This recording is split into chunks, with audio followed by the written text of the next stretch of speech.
Bu hegemonluq o qədər çılpaq şəkildə, o qədər açıq şəkildə ortalığa qoyulur ki, və təbii ki, bugün Amerikanın bütün hərbi gücünün, qüdrətinin böyük bir hissəsinin İran sahillərdə yerləşdirilməsi, İran sərhədlərində yerləşdirilməsi o anlama gəlir ki, mütləqdir ki, burada İranı vurmaq haqqında qərar qəbul edilibdir. İndi deyirlər ki, danışıqlar gedir. Bu danışıqların özünün bir neçə mənası var. Birinci, Trump dünyaya göstərmək istəyir ki, mən bu məsələni sülh yolu ilə həll etmək istəyirəm.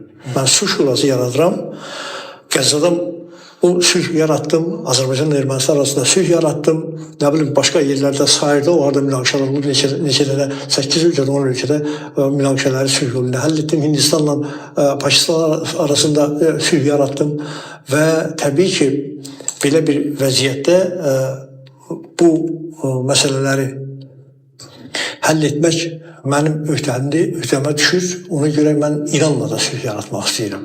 İranı da sülh danışıqlarına çağırıram.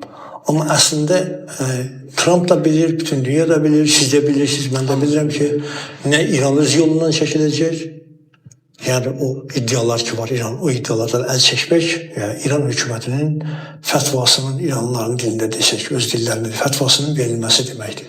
Yəni bu hökumətin sonu demək olacaqdır. Ona görə o öz yolundan çəkilib özü öz boğazına kəndir keçirtməz. Yəni molla rejimindən söhbət edirik. Amerika isə bu qədər işlər gördüyü bir şəraitdə, dünyanın düzənini yenidən dəyişdiyi bir şəraitdə bir İranın əlində aciz qala bilməz. Və təsəvvür edək ki, bir anlıqda 5 gündən sonra, 10 gündən sonra Prezident Trump deyir ki, bəs bağışlayın, biz İranla bacarmadıq, hərbimizi geri çəkirik. Bu Amerikanın nüfuzuna böyük bir zərbə olar.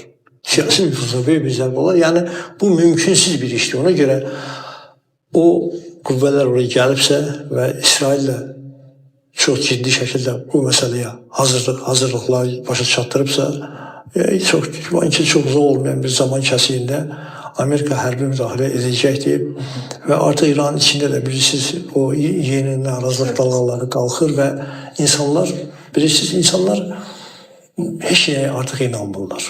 Dünənə qədər, obrazlı deyirəm, illər öncəyə qədər ola bilsin ki, o insanları aldatmaq mümkün idi. Hansısa bir xarici qüvvələrin təsirindən, dövlətimizi dağıtmaqdan, dövlətimizi məhv etməkdən, çöktürməkdən, amma artıq İran insanının baxışları da dəyişibdir. İnanmır İran insanı bunlara.